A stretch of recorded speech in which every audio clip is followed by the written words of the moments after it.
মুমিন নারী এবং মুমিন পুরুষ এরা একে অপরের বন্ধু ইমানের সম্পর্কের কারণে। আল্লাহ তাআলা এইখানে কাউকে আলাদা করেন নাই যে ইমান নারী আনলে একরকম মর্যাদা, পুরুষ আনলে আর এক রকম মর্যাদা। আল্লাহ ডিভাইড করেন নাই, বরং আল্লাহ রব্বুল আলামিন গোটা মানব জাতির সম্মানের যেই মাপকাঠি এটা আল্লাহ তাআলা তাকওয়ার ভিত্তিতে করে দিয়েছে। আল্লাহ বলেন, কে কোটিপতি, কে সম্পদওয়ালা, কে উচ্চ বংশের মানুষ দেখার কোনো সুযোগ নাই।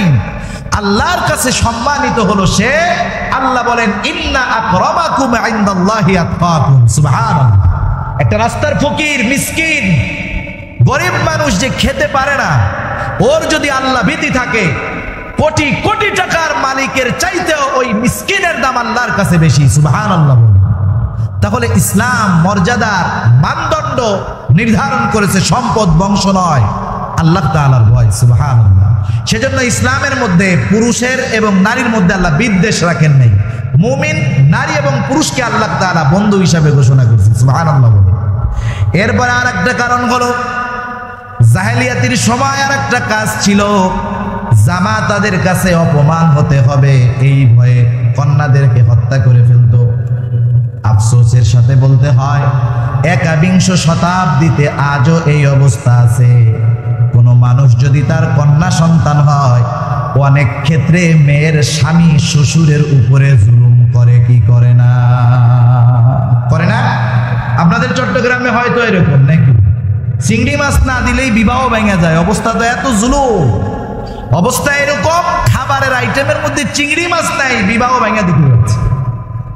এই ভয়টা জাহেলিয়াতের সময় ছিল। তাহলে 21 শতাব্দীতে এসেও আজকে হয়তো এই চট্টগ্রাম বিভাগ এবং সিলেট বিভাগে বিশেষ করে কোন অধিকাংশ মেয়ের বাবা যারা মধ্যবিত্ত অথবা নিম্নবিত্ত, এরা তো টেনশনে থাকে যে আমার মেয়েটারে কেমনে বিবাহ দিব, আমার সারা জীবনের ইনকাম 2-4 লাখ টাকা নাই, মেয়েটা বিবাহ দিতে গেলে 5 লক্ষ টাকা ব্যয় হবে।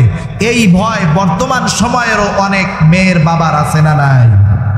তাহলে আমি যদি এই আচরণ আমার মধ্যে রাখি, আমি যদি আমার স্ত্রীর বাবা যে শ্বশুর হবে তার উপরে চাপায়া দেই 400 বরযাত্রী খাওয়াতে হবে, আমার ঘরের সব ফার্নিচার দিতে হবে, এত লক্ষ টাকা আমাকে যৌতুক দিতে হবে, তাহলে আমার মতো জালেম আর কেউ নাই, ঠিক কিনা বলেন? এগুলা হলো জোরপূর্বক অন্যের মাল ভক্ষণ করা। আল্লাহ রাব্বুল আলামিন এটা মানা করছে। সেজন্য ওই জাহেলিয়াতের কাজ আমাদের মধ্যে জানি না হয়। আর বিবাহ যত স্বল্প খরচ হবে, ওই বিবাহের মধ্যে বরকত দিবে কে? আওয়াজ দিয়া বলেন। আল্লাহর নবী বলেন, আ'যাবুন নিকাহি বারাকা আইসারুহা মাউনা।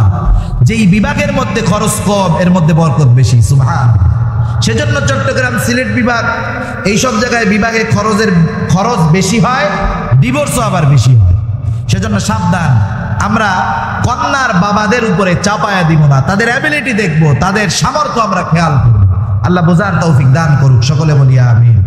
তাহলে এই কারণগুলাকে সামনে রেখে জাহেলিয়াতের সময় নারীদেরকে তথা কন্যাদেরকে হত্যা করা হতো। তাহলে বোঝা গেল জাহেলিয়াতের সময় একটা মেয়ে যখন কন্যা থাকতো, কন্যা অবস্থায় তার সামাজিক অধিকার থেকে সে পরিপূর্ণভাবে বঞ্চিত হতো, ঠিক কিনা বলেন?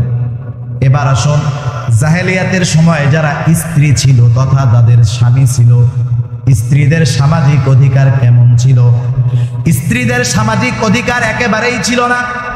কারণ জাহেলিয়াতের সময় মানুষেরা স্ত্রীদের সাথে চরম পর্যায়ের খারাপ আচরণ করত, এমন আচরণ করত।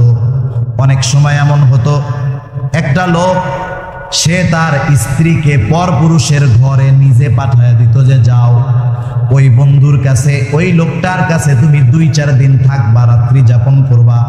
উদ্দেশ্য হলো ওই বন্ধু সুঠাম দেহি, যাতে করে ওই বন্ধুর থেকে তার স্ত্রীর গর্ভে একটা সুঠাম সন্তান জন্ম নেয়।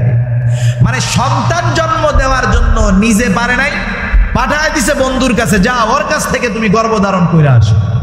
ওই বাচ্চা, কোনো বাচ্চা যদি কোনো নারীর পেটে আসতো, এই বাচ্চা ভূমিষ্ঠ হওয়ার পরে এই জাহেল ওইটারে নিজের সন্তান বইলা পরিচয় দিত। নাউযুবিল্লাহ। তাহলে স্ত্রীরা কতটা মানসিক পেরেশানির মধ্যে থাকত। শুধুমাত্র স্ত্রীদেরকে দৈহিক সুখের উপকরণ মনে করা হতো, মনে করতো আমার স্ত্রী আমার দৈহিক সুখ দিবে, এটাই হলো তার কাজ।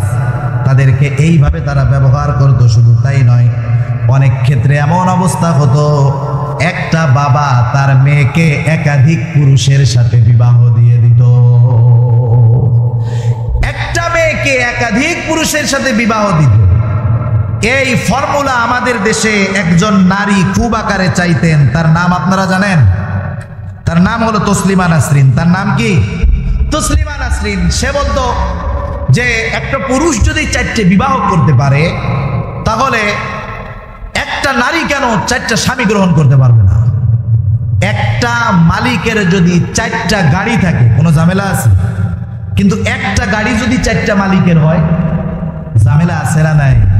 শুধু ঝামেলা না, গ্যাঞ্জাম লেগে যাবে। কয়দিন পরে 4 জনে গাড়ির 4 চাকা খুলে নিয়ে যাবে। সেজন্য ইসলাম সব কিছুর মধ্যে সমন্বয় এবং সৌন্দর্য রাখছে। স্ত্রী হিসাবেও জাহেলিয়াতের সময় নারীর কোনো অধিকার ছিল না। সে কার সাথে মেলামেশা করবে এটাও তার স্বামী নির্ধারণ করে দিত। এখন আসেন, বোন হিসাবে কি অধিকার ছিল তাদের?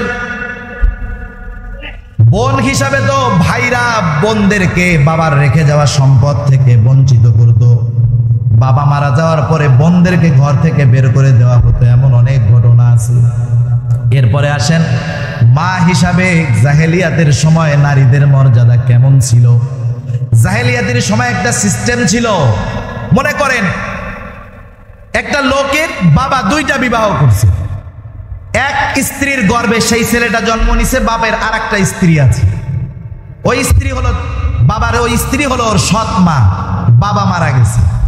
বাবা মারা যাওয়ার পরে সব সম্পদের উত্তরাধিকার হলো ওই সন্তান। এবার কি করতো? ওই ছেলেটা ওই সৎ মাকেও বিবাহ করতো, নাউজুবিল্লাহ বলে।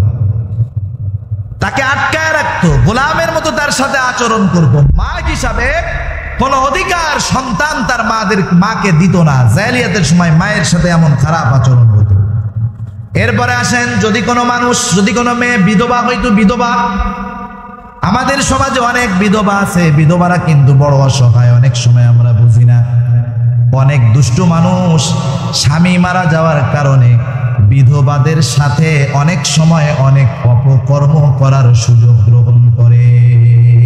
আছে না নাই এরকম?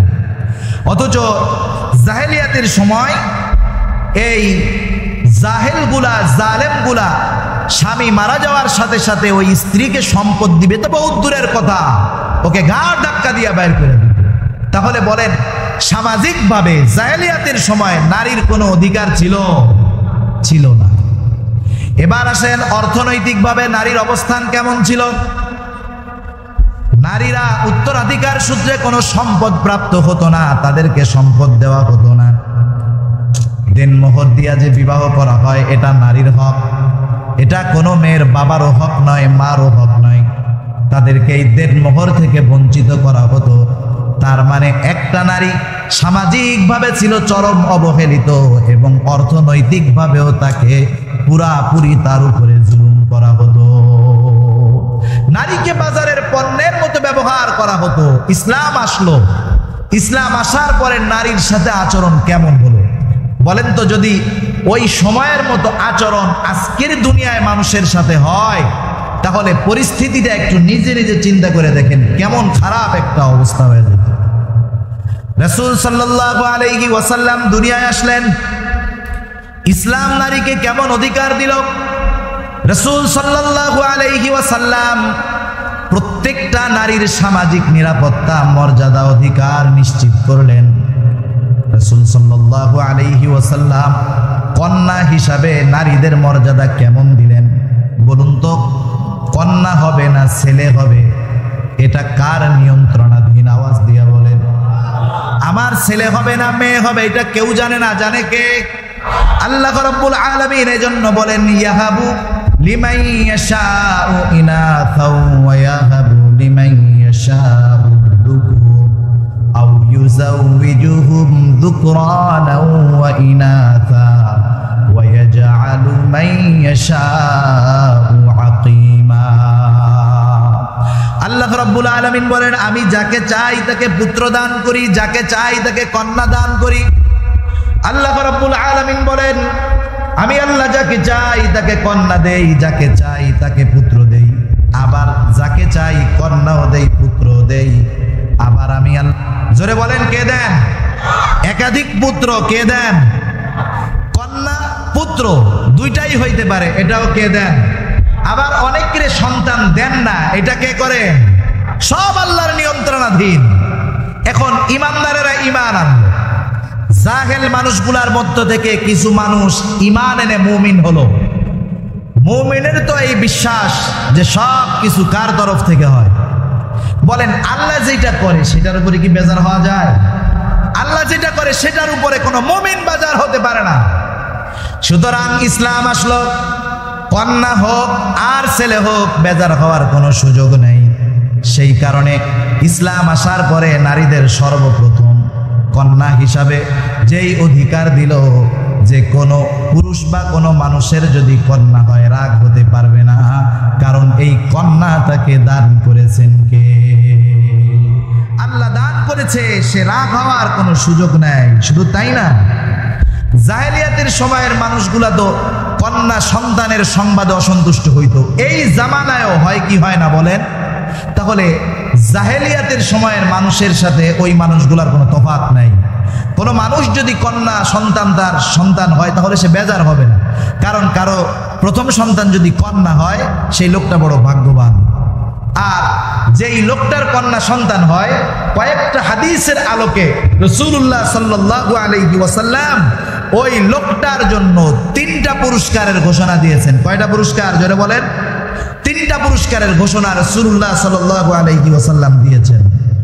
রাসূলুল্লাহ সাল্লাল্লাহু আলাইহি ওয়াসাল্লাম বলেন, কোন মানুষ যদি কন্যা সন্তান লালন পালন করে, 1 নম্বর তার জন্য যেই পুরস্কার, নবী আমার বলেন 1 নম্বর পুরস্কার হলো আল্লাহ রাব্বুল আলামিন তাকে জাহান্নাম থেকে মুক্তি দিয়ে দিবে। নবী আমার বলেন, মানিবতালা শাইইম মিনাল বানাত ফাসাবারা আলাইহিন্না কুন্না লাহু হিজাবাম মিনান নার। আল্লাহ তাআলা যেই লোকটাকে কন্যা সন্তান দান করলো আর সে ওই কন্যা সন্তানের উপরে ধৈর্য ধারণ করে লালন পালন করলো, তার জন্য উত্তম দিনদার পাত্রের ব্যবস্থা করে বিবাহ দিয়ে দিল। নবী আমার বলেন, কিয়ামতের দিন ওই মেয়েটা ওই লোকটার জন্য জাহান্নামের থেকে আড়াল হয়ে দাঁড়াবে, জাহান্নামের সামনে আড় হয়ে দাঁড়াবে যে বাবা তোমার জাহান্নামে তোমাকে যাইতে দিব না, দুনিয়ায় তুমি আমার জন্য এত কিছু করছো, আজকে তোমাকে জাহান্নামে আমি যাইতে দিব না। সুবহানাল্লাহ বলেন। এই মেয়েটা তাকে জাহান্নাম থেকে বাঁচায় দিবে। সুবহানাল্লাহ। এরপরে নবী আমার বলেন, কোন ব্যক্তির যদি কন্যা সন্তান হয়, 2য় পুরস্কার তার জন্য হলো জান্নাত। রাসূলুল্লাহ সাল্লাল্লাহু আলাইহি ওয়াসাল্লাম বলেন, লা ইয়াকুনু লি আহাদিকুম সালাসু বানাতিন আও সালাসু আখাওয়াতিন ফায়ুহসিনু ইলাইহিন্না ইল্লা দাখালাল জান্নাহ। রাসূলুল্লাহ সাল্লাল্লাহু আলাইহি ওয়াসাল্লাম বলেন, তোমাদের কারো যদি 3টা কন্যা সন্তান থাকে অথবা কারো যদি 3টা বোন থাকে, এই কন্যাগুলার সাথে এবং এই বোনগুলার সাথে যদি কেউ সদাচরণ করে তথা তাদের যা প্রয়োজন সব প্রয়োজনীয়তা মিটায়, তাদেরকে দিন শিক্ষা দেয়, উপযুক্ত বয়সে দিনদার পাত্রের সাথে বিবাহ দিয়ে দেয়, এই ভাই এবং এই পিতার জন্য জান্নাত ছাড়া আর কোনো প্রতিদান থাকতে পারে না। আল্লাহর নবী বলেন, এদের প্রতিদান হলো জান্নাত। সুবহানাল্লাহ বলেন। পাইতেছেন কি ছেলের কল্যাণে না মেয়ের কল্যাণে? জাহান্নাম থেকে বাঁচা যাবে, জান্নাতে যাওয়া যাবে। জান্নাতে যাওয়ার পরে ফ্যাসিলিটি কি? রাসূলুল্লাহ সাল্লাল্লাহু আলাইহি ওয়াসাল্লাম বলেন, তাদের জন্য 2য় পুরস্কার হলো তারা জান্নাতের মধ্যে রাসূলুল্লাহ সাল্লাল্লাহু আলাইহি ওয়াসাল্লামের সঙ্গী হয়ে যাবে। আল্লাহর নবী বলেন, মান আলা জারিয়াতাইন দাখালতু আনা ওয়া হুয়াল জান্নাহ ফাশাহাদাতাইন কাহাতাইন। আল্লাহ রাসূল সাল্লাল্লাহু আলাইহি ওয়াসাল্লাম বলেন, যার 2টা কন্যা সন্তান আছে এবং কন্যা সন্তানগুলোকে যথাযথভাবে লালন পালন করেছে, আমি আর সে একসাথে জান্নাতে প্রবেশ করব। নবী ইশারার মাধ্যমে জানায় দেন, ও আশারা বিআসবাইহি, 2টা আঙ্গুল ইশারা দিয়ে দেখায় দেন, জান্নাতের মধ্যে আমি আর ওই কন্যা সন্তানের লালন পালনকারী এইভাবে জান্নাতের মধ্যে থাকব। প্রতিটা মুমিনের এই কামনা যে আমি জাহান্নাম থেকে বাঁচবো, জান্নাতে যাব, জান্নাতে রাসূল সাল্লাল্লাহু আলাইহি ওয়াসাল্লামের সাথে থাকবো। সুবহানাল্লাহ বলেন। কারণ নবী আলাইহিস সালাম হলেন জান্নাতের সবচেয়ে উত্তম সাথী। আল্লাহ তাআলা পবিত্র কোরআনুল কারীমের মধ্যে বলেন, وَمَن يُطِعِ اللَّهَ وَالرَّسُولَ فَأُولَٰئِكَ مَعَ الَّذِينَ أَنْعَمَ اللَّهُ مِنَ النَّبِيِّينَ وَالصِّدِّيقِينَ وَالشُّهَدَاءِ وَالصَّالِحِينَ وَحَسُنَ أُولَٰئِكَ رَفِيقًا। আল্লাহ এবং তার রাসূলের আনুগত্য যারা করেছে তারা জান্নাতে কাদের সাথে থাকবেন? আল্লাহ তাআলা বলেন তারা থাকবে নবীদের সাথে, সিদ্দিকিনদের সাথে, শুহাদাদের সাথে, নেককার বান্দাদের সাথে। আল্লাহই বলেন ওয়াহাসুনা উলাইকা রফিকা, বন্ধু হিসাবে, সঙ্গী হিসাবে এরা কতই না উত্তম। আল্লাহর নবী সেই জন্য জানায় দেন, কোন মানুষ যদি কন্যা সন্তানদের সাথে এমন আচরণ করে জাহান্নাম থেকে বাঁচবে, জান্নাতে যাবে। জান্নাতে যাবে শুধু তা নয়, জান্নাতের মধ্যে আল্লাহর রাসূল সাল্লাল্লাহু আলাইহি ওয়াসাল্লামের সাথে থাকবে। থাকতে মন চায় না আমাদের? সাহাবায়ে কেরাম তো আল্লাহর রাসূল সাল্লাল্লাহু আলাইহি ওয়াসাল্লামের সাথে থাকার জন্য বেকরার ছিলেন। এক সাহাবী একদিন রাসূলুল্লাহ সাল্লাল্লাহু আলাইহি ওয়াসাল্লামকে বলতেছে, ইয়া রাসূলুল্লাহ, জান্নাতের মধ্যে তো আপনি নবীদের সাথে থাকবেন, আপনার ক্লাস হবে আপার ক্লাস, আমরা তো নিচে থাকব। মনে করেন একটা দুইতলা বিল্ডিং, দুইতলা বিল্ডিং এর দ্বিতীয় তলায় যারা থাকে, নিচের তলার লোক কি ওই দুই তলার লোকরে দেখতে পারেন? দেখা যায়? মনে করেন জানলা টালনা আছে, এই দূরের থেকে দাঁড়াইয়া আপনি দুই তলার লোকরেও দেখতে পারবেন, এক তলার লোককেও দেখতে পারবেন, ঠিক না?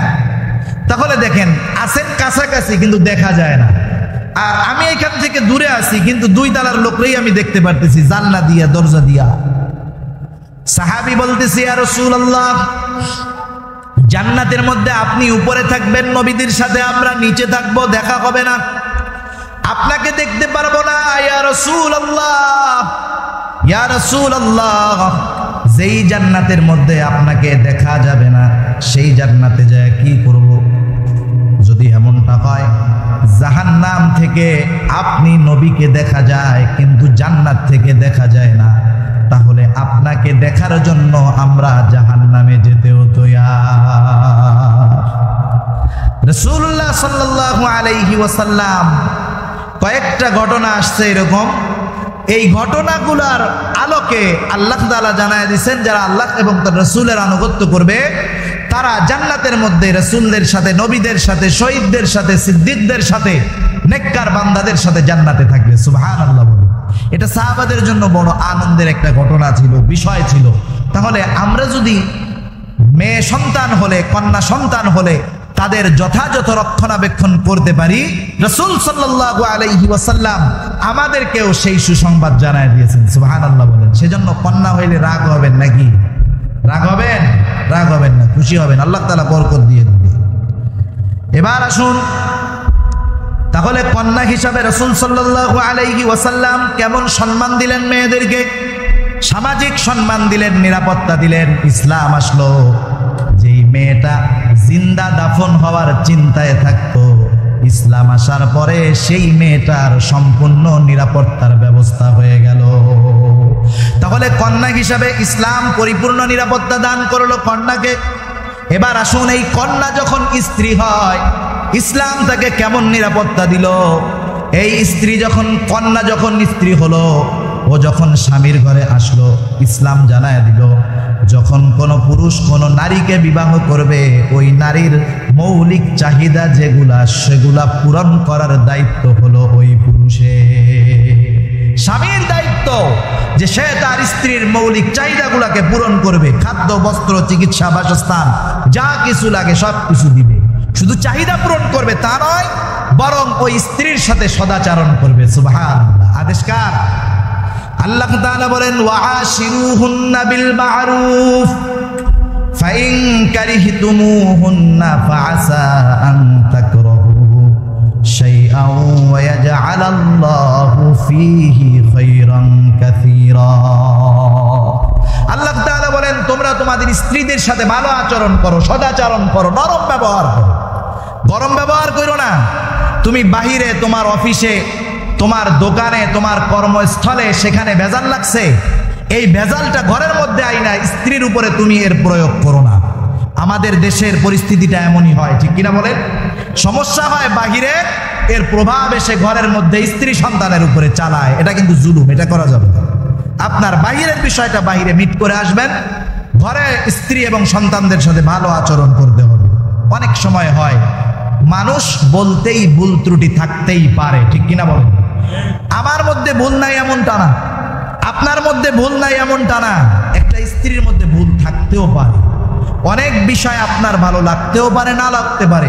এজন্য রাসূলুল্লাহ সাল্লাল্লাহু আলাইহি ওয়াসাল্লাম বলেন, তোমরা শুধু স্ত্রীদের যেই দোষ ত্রুটি সেদিকে তাকায়ও না। ওই স্ত্রীর তো অনেক ভালো গুণ আছে, ওই স্ত্রী তোমাকে নিজের হাতে রান্না করে খাওয়ায়, তোমার সন্তান রক্ষণাবেক্ষণ করে, লালন পালন করে, তোমার সম্পদ রক্ষণাবেক্ষণ করে।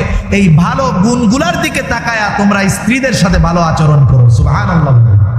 আল্লাহ রাসূল সাল্লাল্লাহু আলাইহি ওয়াসাল্লাম বলেন, যেই লোক তার পরিবারের কাছে ভালো, মানে তার স্ত্রীর কাছে ভালো, সন্তানদের কাছে ভালো, সে তো ভালো, সে উত্তম লোক।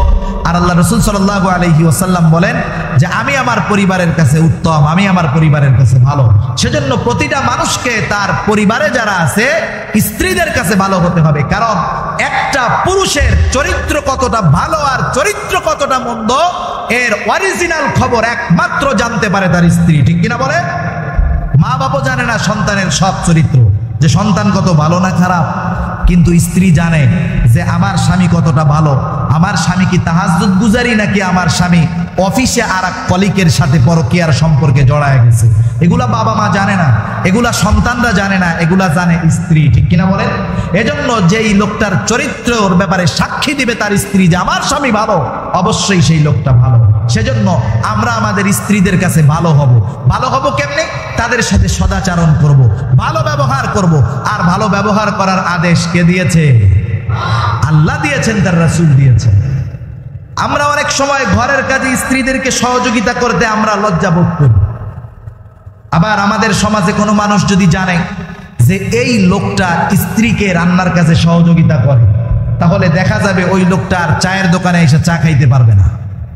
মানুষেরা বলা বলি করবে, দেখ ওই যে বউয়ের গোলাম আইছে, ঠিক না? কেরে বউয়ের গোলাম কেউ করে? বউর চা বানায় খাওয়া, বউয়ের তরকারি কেটে দেয়, এজন্য বউয়ের গোলাম। অথচ রাসূল সাল্লাল্লাহু আলাইহি ওয়াসাল্লাম কি করতেন শুনেন। এক জিহাদ থেকে আল্লাহর রাসূল সাল্লাল্লাহু আলাইহি ওয়াসাল্লাম আসছেন, ক্লান্ত দেহ, ক্ষুধা লেগে গেছে। রাসূলুল্লাহ সাল্লাল্লাহু আলাইহি ওয়াসাল্লাম জিজ্ঞাসা করতেছেন, ও আয়েশা, ঘরের মধ্যে কি রান্না বান্না হয়েছে নাকি ক্ষুধা লেগে গেছে? রাসূলুল্লাহ সাল্লাল্লাহু আলাইহি ওয়াসাল্লাম জিহাদের সফর থেকে আসছেন, গাড়িতে চড়ে আসেন নাই, এসি বাসে আসেন নাই, মরুভূমির পথে হয়তো পায়ে হেঁটে নাইলে উঠে সাওয়ার হয়ে আসছেন, কত কষ্ট। আল্লাহর রাসূল আসলেন, জিজ্ঞাসা করলেন, আয়েশা সিদ্দিকা রাদিয়াল্লাহু তাআলা আনহা বলে, ইয়া রাসূলুল্লাহ, এখনো তরকারি রান্না হয় নাই, একটু দেরি হবে খাবার দিতে। বলেন তো, আমাদের দেশের একটা মানুষ, সে যদি বাজার থেকে পরিশ্রম করে আসে, আসার পরে যদি দুপুরবেলা দেখে খাবার এখনো প্রস্তুত হয় নাই, স্ত্রী যদি তাকে বলে একটু দেরি করেন, বলেন তো ওই লোকটা স্ত্রীর সাথে খুব মিষ্টি আচরণ করবে নাকি? গরম দিবে, ঝাড়ি দিবে, বলবে শুধুমাত্র একটা কাজ এও ঠিক মতো করতে পারো না, তোমারে নিয়ে 20 বছর সংসার করি, আমার জীবনটাই শেষ করে দিলা, বলবে কি বলবে না? অথচ আল্লাহর রাসূল সাল্লাল্লাহু আলাইহি ওয়াসাল্লাম যখন দেখলেন তরকারি হয় নাই, নিজে ঘরে ঢুকলেন, কাঁধের তরবারি নামায়া আয়েশা সিদ্দিকা রাদিয়াল্লাহু তাআলা আনহাকে নিজ হাতে আল্লাহর নবী তরকারি কেটে দিলেন। তাহলে নবীর তলোয়ার শুধু কাফের, মুশরিক, জালেমদের বিরুদ্ধে ব্যবহার হয় নাই, ওই তলোয়ার আল্লাহর নবী স্ত্রীর তরকারি কাটার ব্যবস্থাও করেছেন। সুবহানাল্লাহ বলেন। তাহলে চিন্তা করেন, আপনি যদি আপনার স্ত্রীকে সহযোগিতা করেন, কেউ যদি আপনাকে উপহাস করে স্ত্রীর গোলাম বলে, সে যদি বুঝে শুনে বলে, চিন্তা করেন তার এই কথাটা কোন পর্যন্ত চলে যেতে পারে। আল্লাহ রাসূল তার স্ত্রীদেরকে ঘরের কাজে সহযোগিতা করছেন।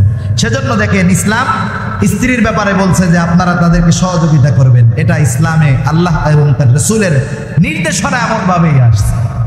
এবার গেল এই কন্যা যখন মা হয় তার অধিকার কেমন? আর জাহেলিয়াতের সময় তো মায়ের অধিকার ছিল না, মাকে সম্পদ বঞ্চিত করা হতো, তার সাথে খারাপ আচরণ করা হতো। অথচ দেখেন ইসলাম কত সুন্দর। আল্লাহ রাব্বুল আলামিন জানায় দিলেন, ওয়াসাইনাল ইনসানা বিওয়ালিদাইহি হামালাতুহু উম্মুহু ওয়াহনান আলা ওয়াহনিন ওয়া ফিসালুহু ফি আমাইনি আনিশকুর লি ওয়া লিওয়ালিদাইহি। পিতামাতার অধিকারের কথা বর্ণনা করতে গিয়ে আল্লাহ তাআলা আগে মায়ের কথা বলছে। আল্লাহ তাআলা বলতেছেন, ওয়াসাইনাল ইনসান, আমি আল্লাহ মানুষদেরকে এই ব্যাপারে ওসিয়ত করতেছি, আদেশ দিতেছি যে সে তার পিতামাতার সাথে সদাচরণ করবে। মানুষেরা প্রশ্ন করতে পারে সদাচরণ করব কোন কোন কারণে করব? এই আয়াতের মধ্যে আল্লাহ রাব্বুল আলামিন বলেন, হামালাতুহু উম্মুহু ওয়াহনান আলা ওয়াহন, কষ্টের উপরে কষ্ট স্বীকার করে ওই সন্তানকে মা গর্ভধারণ করেছে। একটা মা একটা সন্তানকে যখন গর্ভে রাখে, এই 9-10 মাস একটা মায়ের কতটুকু পরিমাণ কষ্ট হয় এটা একজন মা বুঝবে, এটা একজন গর্ভধারণকারিণী বোন বুঝবে, ঠিক কিনা বলেন? এই কষ্টটা আমরা বুঝতে পারবো না, কারণ যখন সন্তান প্রথম মাসে মায়ের পেটের মধ্যে আসে কিছুই থাকে না, শুধুমাত্র এক ফোঁটা পানি। এই সন্তানটা ওই পানি হিসাবে যখন মায়ের পেটের মধ্যে যায়, তখন থেকেই মার খাওয়া দাওয়ার প্রতি অনীহা চলে আসে, বমি বমি শুরু হয়ে যায়, ঘুম হয় না, কষ্ট শুরু হয়ে যায়। এই 9-10টা মাস আল্লাহ তাআলা বলেন কষ্টের উপরে কষ্ট স্বীকার করে ওই মা ওই সন্তানগুলাকে গর্ভধারণ করে। সুবহানাল্লাহ। শুধু তাই নয়, নির্দিষ্ট সময় পর্যন্ত এই সন্তানকে মা দুধ পান করায়, কত কষ্ট এই মা করে। সেজন্য আল্লাহ তাআলা বলেন, আনিশকুরলি ওয়া লিওয়ালিদাইহি, তোমার মা বাবা এত ত্যাগ তোমার জন্য স্বীকার করে, তোমরা তোমাদের